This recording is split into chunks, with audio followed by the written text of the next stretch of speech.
अस्सलाम वालेकुम। प्रोग्राम में खुशामदीद। सबसे पहले आज की अहम खबर, डिप्टी प्राइम मिनिस्टर और फॉरेन मिनिस्टर इसहाक डार साहब ने बात की है और उन्होंने ये कहा है, दो इश्यूज़ पे उन्होंने बात की है, दोनों मैं चाहता हूँ कि उसको फ्लैग किया जाए। एक तो ये उन्होंने कहा है कि सीज़ फायर जो अफ़गानिस्तान के साथ है इसका मकसद किसी को सबक सिखाना नहीं है। ये मामला हम चाहते हैं बातचीत से हल हो और दहशतगर्दी ख़त्म हो जाए तो अच्छा है, लेकिन ये वक्त ना आए कि पाकिस्तान को कोई फ़ौजी कार्रवाई करनी पड़े। और इसके लिए उन्होंने और भी कुछ बात की है। उन्होंने कहा कि प्रॉक्सी वॉर इस रीजन के लिए अच्छी नहीं है, पाकिस्तान और अफ़गानिस्तान के अवाम के लिए अच्छी नहीं है। और ये भी कहा है कि तालिबान को जो अपने अंदर क्रैकडाउन करना चाहिए था दहशतगर्द ग्रुपों पे, क्योंकि सुना है कि दहशतगर्द ग्रुप्स की वहाँ पे अक़वाम मुत्तहिदा बन गई है। पूरी दुनिया के जो दहशतगर्द ग्रुप हैं उनको वहाँ पे रिफ्यूज मिला है, वहाँ पे वो रहते हैं और पूरी दुनिया में वो कार्रवाई करते हैं। अमेरिका में भी अब तो हो गई है, ताजिकिस्तान में हुई है, चीन के शहरी वहाँ मारती हैं और पाकिस्तान के अंदर तो मुसलसल हो रही है, जिसके बारे में पाकिस्तान के साथ उनके मामलात काफ़ी ख़राब हैं। और साथ एक और उससे भी ज़्यादा अहम बात जो मुझे लगती है वो ये उन्होंने कही कि पाकिस्तानियों के ऊपर जो वीज़ों पे पाबंदी लग रही है, सऊदी अरब और यूएई के वीज़ाज मुश्किल होते जा रहे हैं। बाकी ममालिक के तो पहले ही मुश्किल थे, लेकिन इन दो जगहों पे मुश्किल क्यों हो रहे हैं? उसकी वजह एक तो ये उन्होंने बताई है कि जो लोग वहाँ जाते हैं वो क्रिमिनल एक्टिविटीज़ में बहुत ज़्यादा इन्वॉल्व होते हैं और साथ सियासी अफरा तफरी और इंतशार जो पाकिस्तान में फैलाने के वो आदी हो चुके हैं, वहाँ जाके भी फैलाते हैं। और वहाँ पे उनके ज़ाहिर है उनकी सोसाइटी का अपना मिजाज है, उन्होंने अपनी इकॉनमी को अपने हिसाब से तरक्की दे रहे हैं, अपने मुल्कों को अपने हिसाब से डेवलप कर रहे हैं। पाकिस्तानी वहाँ जाके यहाँ से भागते हैं कि हमारा मुल्क अच्छा नहीं, और वहाँ जाके फिर पाकिस्तान बनाना शुरू कर देते हैं, जिस पे वो लोग उसको पसंद नहीं कर रहे। इसलिए चंद लोगों की गलतियों और जराइम की सज़ा पूरी कौम को मिल रही है। और सऊदी अरब में इसलिए पाबंदी लग रही है ज़्यादा कि पाकिस्तानी उम्रे और हज के नाम पर वहाँ जाते हैं। आप अंदाज़ा लगाएं हमारे अंदर कैसा कैसा फ्रॉडिया बैठा हुआ है। और जाहिर है ऊपर सियासतदानों से लेके नीचे तक जब इस्लाम का नाम इस्तेमाल करेंगे तो ये लोग भी इस्तेमाल करते हैं। हज और उम्रे पे जाते हैं और वहाँ जाके भीख मांगते हैं, कई महीने वहाँ रहते हैं और लाखों करोड़ों रुपए इकट्ठा करके लेके आते हैं, साथ तोहफे तोहफ़ भी लाते हैं अपने रिश्तेदारों के लिए। लेकिन असल काम क्या होता है उनका? वहाँ जाके भीख मांगना और इस मुल्क की बेइज्जती करवाना। तो जब हम खुद ही अपने मामलात को ठीक नहीं करेंगे तो लोग, दुनिया तो हमारी इज्जत नहीं करेगी। इसलिए वहाँ से वापस भिजवाया जा रहा है, लेकिन इसका इलाज बहुत अच्छे तरीके से करने की ज़रूरत है। कौम की तरबियत स्कूलों से करनी पड़ेगी। बड़ा लंबा प्रोजेक्ट है और इस पर मुझे नहीं लगता, क्योंकि तालीम तो एक सूबाई सब्जेक्ट है और तमाम सूबों की अपनी अपनी मौज है, वो जिधर करना चाह रहे हैं, जो करना चाह रहे हैं वो करते हैं। एक कब होगा, कैसे होगा, पाकिस्तान की कौम को कौन ये सिखाएगा सब कुछ? सेल्फ़ रिस्पेक्ट कौन सिखाएगा? गुर्बत को कौन ख़त्म करेगा? बहुत बड़े सवाल है। लेकिन आज चलते हैं हमारी आज की प्रोग्राम के इंट्रोडक्शन की तरफ। टॉप स्टोरी होगी हमारी पीटीआई का मत कार्ड और कौमियत कार्ड। बहुत सारे कार्ड खेले हैं पीटीआई ने अपनी सियासत को ज़िंदा रखने के लिए, और अब वो इमरान खान साहब की मौत का कार्ड खेल रहे हैं और साथ साथ कौमियत कार्ड भी खेल रहे हैं, जिसके बारे में हम बात करेंगे अपनी टॉप स्टोरी में। हमें ज्वाइन करेंगे सेनेटर अफनानुल्लाह जो रहनुमा है पाकिस्तान मुस्लिम लीग नून के, और शेर अफजल मरवत जो रुकने कौमी असम्बली हैं, सीनियर सियासतदान हैं, पीटीआई में बहुत अरसा रह चुके हैं, अब उनको निकाल दिया गया है। और हमारा आज का हॉट इशू होगा, क्या पीटीआई की मकबूलियत कम हो गई है? जो इंतखाबी नताइज आए हैं, ख़ास तौर पर जो हरीपुर हज़ारा से जो नतीजा आया है उस पर बात करेंगे। और जो मुख्तलिफ कार्ड्स खेल रही है पीटीआई लोगों को बाहर निकालने के लिए, सड़कों पे लाने के लिए, क्या इसकी वजह यह है कि लोग बाहर नहीं आना चाहते? और पीटीआई का जो मंगल को धरने का प्रोग्राम है, आने वाले मंगल को अडियाला जेल के बाहर, क्या उसकी तैयारी में ये सब कुछ किया जा रहा है? इस पर हम बात करेंगे बैरिस्टर उमैर नियाज़ी साहब जो रहनुमा है पाकिस्तान तहरीक इंसाफ के। और हमारा आज का एडिटोरियल होगा उस इंडियन फिल्म पे, धुरंधर उसका नाम है शायद, अगर मैं सही प्रोनाउंस कर रहा हूँ, जो चौधरी असलम पाकिस्तान के एक पुलिस के ऑफिसर और रहमान डकैत वो भी पाकिस्तान के एक किरदार, उनके बारे में है। और अब ये दोनों ज़रबुल मिसल बन गए हैं, एक तरफ पुलिस और दूसरी तरफ चोर, और इन दोनों के किरदार पे फिल्म बन रही है। उस फिल्म का ज़ाहिर एक एंगल ऐसे हैं जिस पे पाकिस्तानियों को एतराज़ है और चौधरी असलम की फैमिली को भी एतराज़ है। लेकिन ये तो होगा जब हमारे अपना फिल्म और सिनेमा काम नहीं करेगा। तो ये हमारे आज के प्रोग्राम का टॉप स्टोरी से पीटीआई का मौत कार्ड और कौमियत कार्ड। सेनेटर अफनानुल्लाह साहब अस्सलाम वालेकुम, खुश आमदीद। और शेर अफजल मरवा साहब खुश आमदीद। मैं ये ज़रा आपको सुनाऊँ, रोज़ीना ख़ान इमरान ख़ान की बहन है, नौरीन ख़ान इमरान ख़ान साहब की बहन हैं और उन्होंने इंडियन टीवी चैनल के साथ जो बात की है आपने सुना। उन्होंने कहा है कि आप जानते हैं इन लोगों को कि अगर वो चाहते तो वो हल्ला बोल सकते थे और यहाँ से खान साहब को रिहा करवा के ले जा सकते थे। इस पे सवाल ये पैदा होता है कि क्या पख्तून बच्चे सिर्फ इसलिए रह गए हैं कि वो मुख्तलिफ लोगों की मुख्तलिफ आइडियालॉजी के पीछे अपनी जानें कुर्बान करें। लेकिन मज़ीद जो एक मौत कार्ड है उसके बारे में उन्होंने NDTV और ANI और इंडिया टुडे इन तीनों चैनल्स पे उन्होंने बात किया, बल्कि रिपब्लिक TV जो है वो भी इस पे बात कर रहा है। इसमें ये धमकी है या रिजॉल्व है, इस पे तो नौरीन नियाज़ी साहिबा ही बेहतर बता सकती है। लेकिन मैं पहले शुरू करना चाहता हूँ अफजल मरवा साहब से। शेर अफजल मरवा साहब, ये बताइएगा क्या जो अभी बात की है उन्होंने खैबर पख्तूनख्वा के मिजाज की बात की है, पठान बच्चों की बात की है। हमने पहले से देखा कि बुशरा बीबी जब पिछले साल 26 नवंबर को वहाँ से एक धरना और रैली लेके आ रही थी, तब भी उन्होंने पठान का लफ्ज़ इस्तेमाल किया, पख्तून का लफ्ज़ इस्तेमाल किया। ये ऐसा क्यों किया जा रहा है? क्या पख्तून बच्चे सिर्फ जंगों का ईंधन बनने के लिए रह गए? क्या उनका हक नहीं है कि वो तालीम हासिल करें, आपकी तरह बैरिस्टर बने, आपकी तरह 3 पीस सूट पहने और अपनी ज़िंदगियों को बेहतर करें, बजाय इसके कि या TTP वाले उन्हें खुद कुछ बम्बार बना रहे हैं, PTI वाले कह रहे हैं कि आप आ जाओ, आप जेलों पे हमला कर दो, आप अंदर घुस जाओ, आप कानून तोड़ो। ये किस तरफ लगाया जा रहा है पख्तून बच्चों को पिछले कई दहाइयों से? शुक्रिया। जो मोहतरमा नौरीन खानम का बयान जो है इंडियन मीडिया पे आया है, इस हवाले से मेरी राय में तो पहले मरहले पे इंडियन मीडिया को शायद इंटरव्यू देना मुनासिब नहीं था, क्योंकि ऑलरेडी जो है पाकिस्तान तहरीक इंसाफ के खिलाफ एक तरफ प्रोपेगेंडा भी हो रहा है और दूसरी तरफ कुछ ऐसे लोग हैं जैसे आदिल राजा जैसे लोग जो इंडियन एजेंसियों के पेरोल पे हैं। और यूं इंडियन मीडिया जो है उसने पाकिस्तान के हवाले से कोई भी ऐसा बयान होगा जिसमें किसी का गिला भी होगा तो उन्होंने बड़ा चढ़ा मुल्क की बदनामी करनी है। दूसरा, जहाँ तक मोहतरमा के बयान का ताल्लुक है, ये मेरे ख्याल में एक बहन का बयान है। इसको तो मैं सियासी बयान नहीं समझता हूँ और ना कोई ये मैच्योर बयान है कि पाकिस्तानी जो हैं वो अडियाला जेल की दे पलांगेंगे या कोई इदारों पे हमलावर होंगे। ऐसी कोई बात जो है मुनासिब भी नहीं है कहने के लिए, क्योंकि खान साहब जो है वो एक सियासी कैदी है और दूसरी तरफ सिर्फ पश्तून नहीं, पाकिस्तान साहब के वर्कर के हवाले से ये बात कहना कि जी वो जेल पे हमलावर होंगे, ये कतई मुनासिब बात नहीं है और ना कभी PTI ने ये कहा है।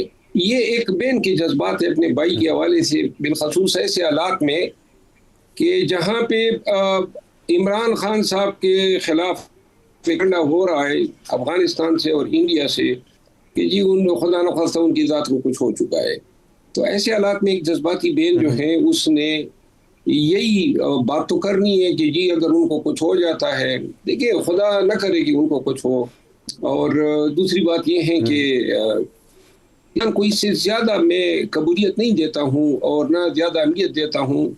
ये PTI का बयानिया नहीं है, ये खान का नैरेटिव नहीं है, ये पाकिस्तान तहरीक इंसाफ या किसी भी सियासी बंदे का नैरेटिव नहीं हो सकता है। एक बहन के जज्बात हो सकते हैं और उसी लिमिटेड स्पेक्ट्रम में इसको देखना चाहिए। ठीक है।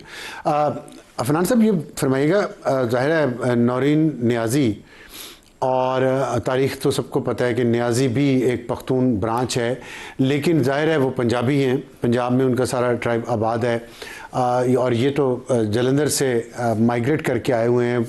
एक नस्ली तौर पे तो पठान हैं, आप भी इसी तरह हैं, यूसुफ जई हैं, लेकिन ये बताइए कि ये नस्ली लिसानी बुनियादों पे सियासत करना, कौमियत को उभारना किसी कौम की, ये तो आप लड़ लें मर लें और आप इंडियन TV पे बैठ के ये बातें कर रहे हैं, तो ये आपके ख्याल में एक अच्छा सियासत का अंदाज़ा वो जब जैसे कि मरवा साहब कह रहे हैं कि जज्बाती हो गई है, बहन है, तो जज्बातियत में क्या पीटीआई की पूरी तबाह नहीं करने जा रही है लोग एक लिसानी जमात बना के?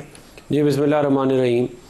देखें, ये मेरा ख्याल है कि एक तो बड़ा अफसोसनाक उनका बयान है, इस तरह इंडिया के टीवी पे जाके ये बातें करना कि खैर पख्तूनख्वा के लोग अडयाला जेल पे हमला कर देंगे और वो निकाल लेंगे और जो कुछ अगर हो गया तो फिर हम ये कर देंगे।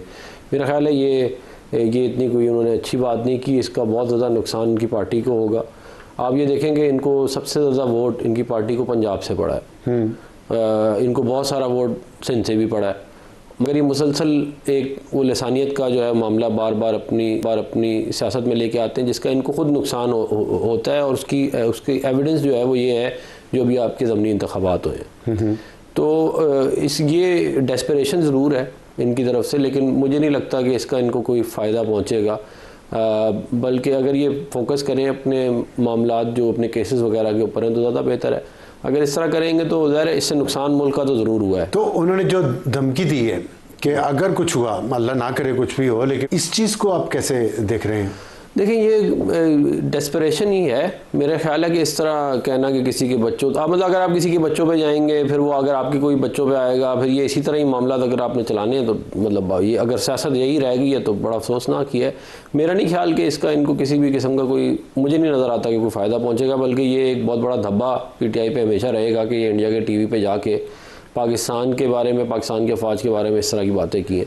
देखिए, लड़ाई घर में हो जाती है, बहुत हो जाती है लड़ाई भी, लेकिन ये करना कि आप अपने दुश्मन मुल्क के जाके आप जो है वो इस तरह की बातें करें, जिससे अभी हमारी कुछ महीने पहले ही जंग हुई है, जिसके साथ हमारा दोबारा भी कभी भी बहुत जल्द मतलब कि हो सकता है इनकाउंटर दोबारा से एक और, तो उनके टीवी पे बैठ के इस तरह एक इंटरव्यू देना मेरा ख्याल है बहुत ही अफसोसनाक है।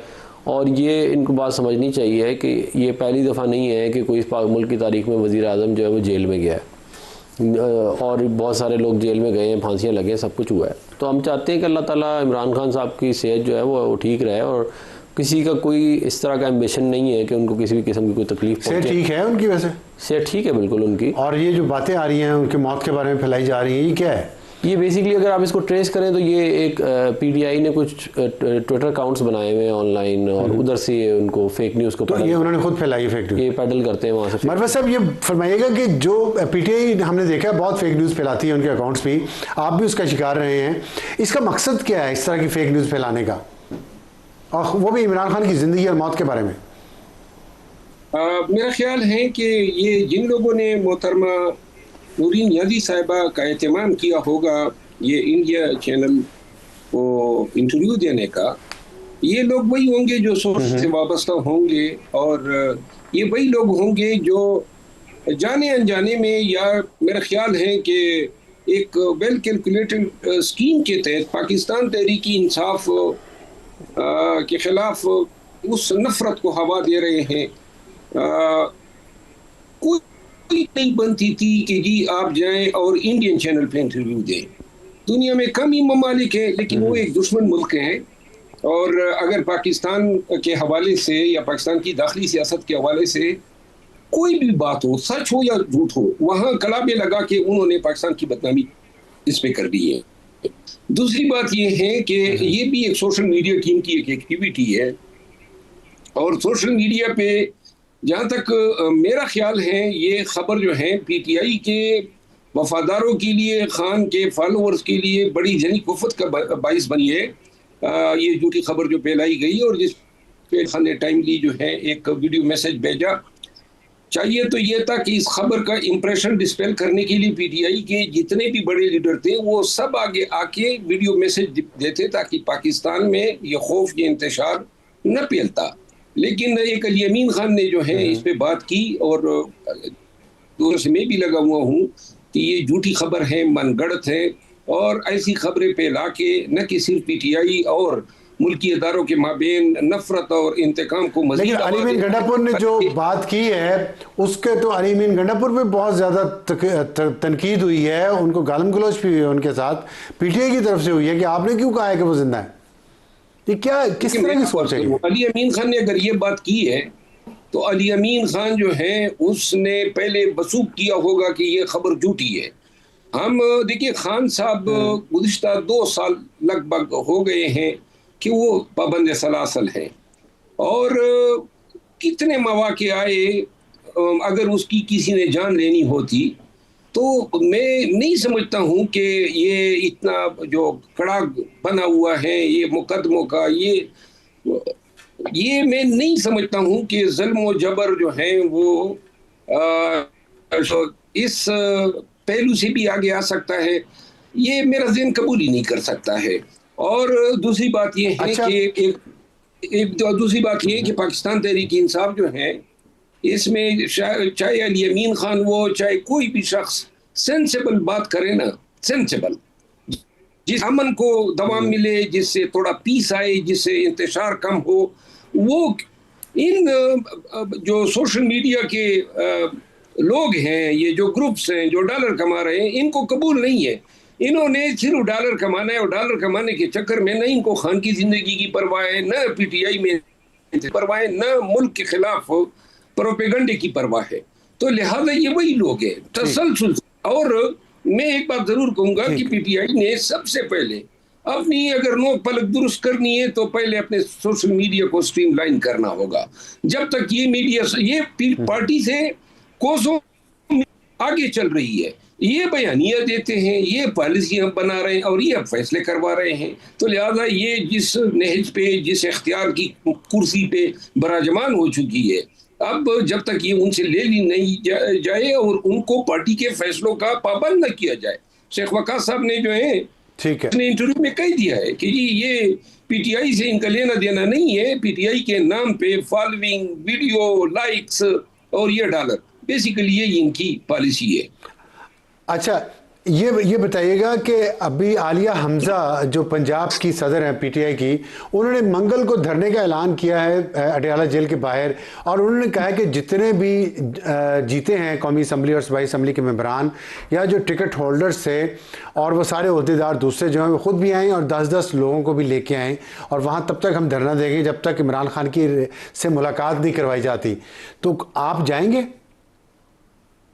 मैं तो किसी के कहने पर नहीं जाऊंगा, और न मेरा कोई इरादा है, और न मैं किसी एहतजाज में शमूलियत इख्तियार करूंगा। मैंने तो ऐलान कहा हुआ है, मुझे तो इन्होंने पार्टी से निकाला हुआ है, हमारा कोई अब रिश्ता नहीं है, न कोई नाता और ताल्लुक है। ठीक है, तो खान साहब के साथ मेरी बात है। तो आप समझते हैं, मैं ये तो आपके ख्याल में ये जो मुजाहरे का उन्होंने अनाउंस, हाँ, ये मुझे बताएं कि धरना कामयाब होगा, और दूसरा ये कि ये जो मौत की उनकी मौत कार्ड खेला जा रहा है और पठान कार्ड खेला जा रहा है, इससे आप समझते हैं कि वो उकसा लेंगे लोगों को कि आएँ और यहाँ पे आके कोई लॉ एंड ऑर्डर की सिचुएशन पैदा करें?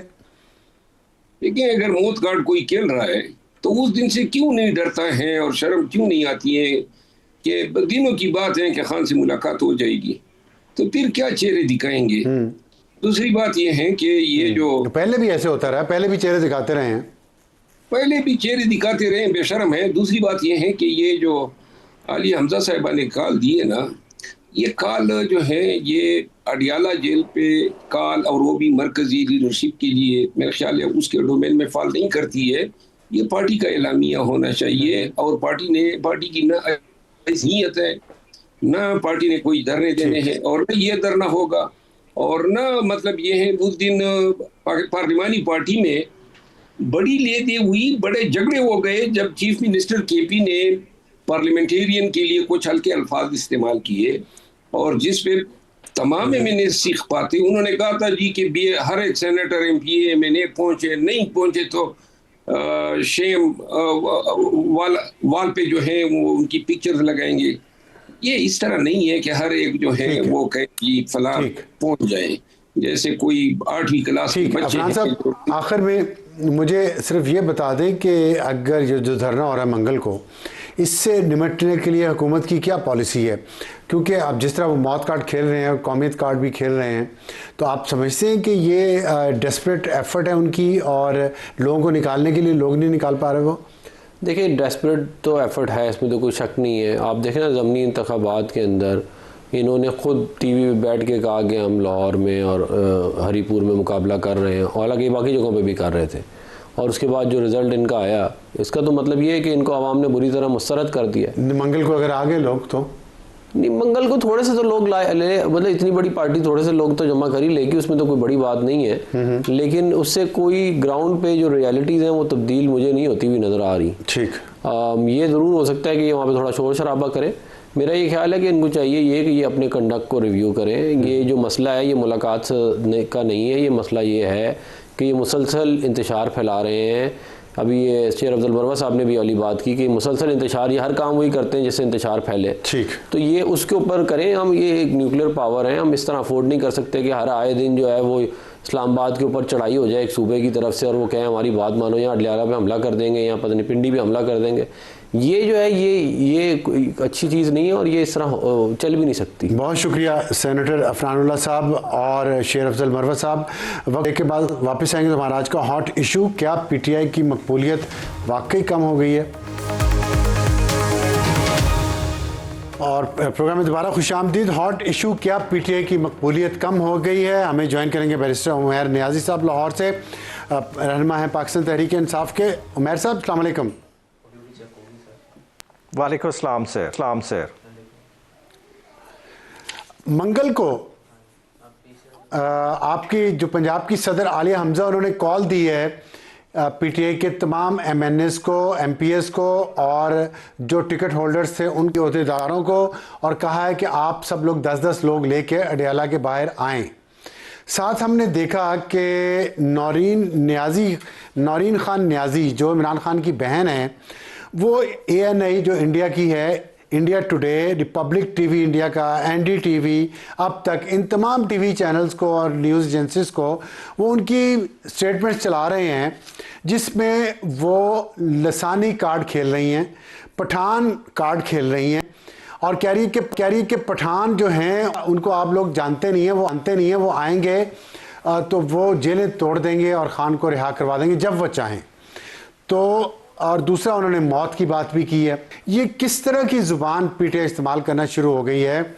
क्या अब आप लोगों को निकालने पे इतना नाकाम हो चुके हैं कि इस तरह की ज़ुबान इस्तेमाल करने पे आ गए? अच्छा देखिए, आप दो चीज़ों की तरफ पिन पॉइंट कर रहे हैं। एक तो एंगल है कि क्या एज ए पाकिस्तानी हमें इंडियन चैनल्स को इंटरव्यू देना चाहिए कि नहीं देना चाहिए, और दूसरा आप कंटेंट के हवाले से बात कर रहे हैं। कंटेंट जो है, पहली वाली बात मैंने की ही नहीं है, वो तो आप बताएं। जितने पठान बैठे थे वो इन सबको ठीक कर देते। क्या मतलब है इसका? अच्छा, अब ये वो बात कर रही हैं CM KPK के कॉन्टेक्स्ट में कि देखें CM KPK का ये 8वां विजिट था अडयाला जेल का, और as a CM head of a province क्या उसको सूट करता था कि वो 8वीं दफ़ा आया? वो मीनिंग देयर बाय कि वो अपनी तमाम ऑप्शन एग्जॉस्ट कर रहा है। वो बार बार कौमियत कार्ड तो खेला जा रहा है, अडयाला के बाहर बैठ रहा है। नहीं, कौमियत कार्ड होता तो वो नहीं, पंजौथा वही होता है, पंजाबी है, आप पंजाबी आप होते हैं और बहुत सारे पंजाबी वहाँ होते हैं। और कराची में वो आपके लीडर हैं, वो वहाँ एहतजाज कर रहे थे।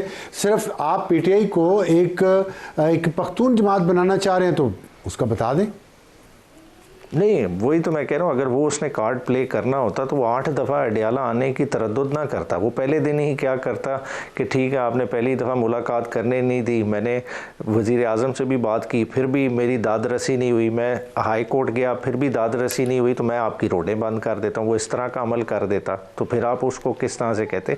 देखिए, उन्होंने एक जनरल कॉन्टेक्स्ट में बात की कि एक हिस्ट्री है, ठीक है, पठान एक वॉरिंग ट्राइब है, ये किसी ने इस चीज़ को तो नहीं डिनाई किया ना। हिस्ट्री है, अफगानिस्तान हो, KPK में बैठे हुए पठान हो, अगर रशिया से लड़ते रहे तो यही लोग इधर से जाके लड़ते रहे ना, वो उस कॉन्टेक्स्ट में बात है। मगर फिर भी उन्होंने क्या कहा कि हम रूल ऑफ लॉ, हम अबाइडिंग सिटीजन है, हम क्या कर रहे हैं, थ्रू प्रोसेस ऑफ कोर्ट जा रहे हैं, और उस कोर्ट के थ्रू के प्रोसेस जा रहे हैं जो हमें पता है कि 26वीं और 27वीं इंडिया के चैनल पे बैठ के कहना मुनासिब था, सिरनगू कर ले गए। जबकि एक पूरी तारीख है इंडिया के साथ पाकिस्तान की और ये सारे अफगानिस्तान के इलाके की। अच्छा देखें, इंडिया के चैनल पे बात करना फिर वो खाली नौरीन आपा पे नहीं अप्लाई होगी, वो फिर सब पे अप्लाई होगी। जब बरकत इमरान ये नवाज शरीफ के घर में बैठे हैं, ठीक है, बाद में इंटरव्यू पूरा छापे, फिर वो उन पे भी वो चीज़ अप्लाई करेगी। फिर हम एज ए नेशन डिसाइड कर लें कि हमने नवाज शरीफ ने कभी धमकी दी थी उस पर पाकिस्तान के वज़ीर-ए-आज़म को? मुझे तो नहीं याद पड़ता कि नवाज शरीफ ने इंडियन चैनल पे बैठ के कभी धमकी दी हो कि इन सबको मार डालेंगे, इनके बच्चों को भी बाहर निकलने जोगे नहीं रहेंगे, कि दुनिया में कहीं भी नहीं बचेंगे। देखें, नवाज शरीफ ने धमकी नहीं दी, नवाज शरीफ ने करके दिखाया। उसने पूरा तैयारा अगवा किया था, उसमें आपकी फौज का ही सपा सलार बैठा था, कोई इंडियन फौज का सपा सलार बैठा था। आपने मुझे हंसा दिया, आपके पास पूरा केस फाइल मौजूद है। नहीं, ये हंसने की बात नहीं है। कल को आप इन्हीं इमरान खान वाली बातों पर भी जब दौर गुजर जाएगा हंस के ही दिखाएंगे। देखें, नहीं, ये छोड़ने की बात नहीं है। देखें, ये एक हकीकत है, चीज़ों को लेकर आप जस्टिफाई कर रहे हैं, उन्होंने जो कुछ कहा है इंडियन टीवी चैनल पे आप जस्टिफाई कर रहे हैं। नहीं, आप देखें, नरेंद्र मोदी जिनके घर से होके चला जाए, ठीक है, आप उसको नहीं कुछ उस तरह से देख रहे। जिंदाल मरी में जिधर जाके जिन्हें मिल ले वो कुछ नहीं है, खाली एक इंटरव्यू वो चुभ रहा है। बात है एक एज ए नेशन डिसाइड कर लें कि इंडिया हमारी दुश्मन कौम, हम इंडिया को अगर दुश्मन समझते हैं, हम उसको डिप्लोमेटिक फ्रंट पे भी दुश्मन डिक्लेयर करें और हर तरह से उसका बायकॉट करें, फिर सारे उस बायकॉट को फॉलो करेंगे। मेरी बात सुने, या कोई भी एक देखें उमैर साहब, दोनों चीज़ें एक जैसी कैसी हो सकती है? एक इंटरव्यू में या बात करने में धमकियां दी जा रही है जान से मारने की, पठान कार्ड खेला जा रहा है इंडिया के चैनल पे बैठ के पंजाब या पाकिस्तान के खिलाफ। दूसरी तरफ है कि एक मुलाकात हुई है, दो वज़ीर आज़म थे, उनके दरमियान मुलाकात हुई है, एक वज़ीर आज़म ने एक बिजनेसमैन से मुलाकात की इंडिया के, उसमें कोई धमकी, कोई साजिश, कोई कार्ड खेला है, ऐसी दोनों को कंपैरिजन आप कैसे कर रहे हैं दोनों का? मुझे ये समझ नहीं आई।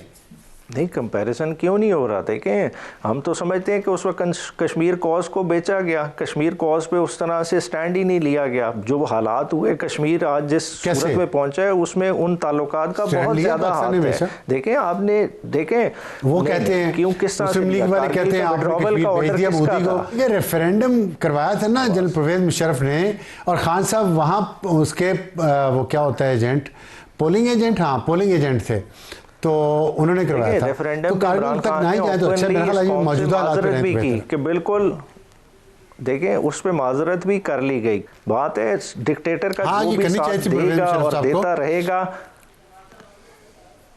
नहीं, परवेज मुशर्रफ साहब का क्या बात है, का कमांडर इन चीफ कौन होता है? असल बात आइन नहीं बात करें। चलिए, आप देखें ना, आप नवाज शरीफ खानदान को बचाना है तो और बात है, अब मैं क्या कहूँ उसमें क्या, मैं कौन, और क्या कहते हैं कि चे पिदी का शोरबा, मैं क्या कर सकता हूँ? मुझे ये बताइएगा कि जो धरना हो रहा है मंगल को, आप समझते हैं आली हमजा ने जो कॉल दी है ये कामयाब होगा? और या उसमें भी आप मौत कार्ड खेल के, खान साहब की मौत का कार्ड खेल के लोगों को बाहर निकालेंगे? क्योंकि वैसे तो नहीं निकल रहे लोग। नहीं, देखें, बात होनी चाहिए आइन और कानून की। मंगल का दिन क्या तहरीक इंसाफ ने तय किया है? मंगल का दिन इस्लामाबाद हाई कोर्ट ने तय किया है, और इस्लामाबाद हाई कोर्ट उसमें स्केड्यूल तय कर चुकी है कि फैमिली की मुलाकात होनी चाहिए, वकला की मुलाकात होनी चाहिए। पूरे नवंबर के महीने में आपने मुलाकात नहीं होने दी। धरना देंगे जब तक मुलाकात नहीं होती वहीं पे। देखिए, धरना और सब लोग धरना क्यों नहीं देना चाहिए? चलें ये बताएं कि खान साहब को डिनाई मुलाकात क्यों की जा रही है? खान साहब से मुलाकात इतनी क्यों इस वक्त जो है ना रोकनी ज़रूरी हो गई है कि कोई शख्स को उनके हालात के बारे में, उनके सेहत के बारे में आगाही ना हो? हम इतना सख्त रवैया इमरान खान के बारे में क्यों रख के बैठे हैं? हम क्यों चाह रहे हैं कि इमरान खान को आइसोलेशन के फेज़ में लेके जाएं? कौन क्यों इस मुल्क में चाह रहा है कि चेमागोइयाँ हों इमरान खान के हवाले से और फर्दर हालात ख़राब हो? ये तो देखें, हम सब के देखने वाले हैं, ये सिर्फ तहरीक इंसाफ की बात नहीं है। एज ए नेशन हमें सोचना चाहिए, क्या इमरान खान इतना डिस्पेंसिबल हो गया है कि आप उसे नज़र बंद कर लेंगे और लोग खामोश होकर बैठ जाएंगे? बहुत शुक्रिया बैरिस्टर साजिद साहब हमसे बात करने का। आज के लिए इतना ही। खुदा हाफिज़ एंड गुड नाइट।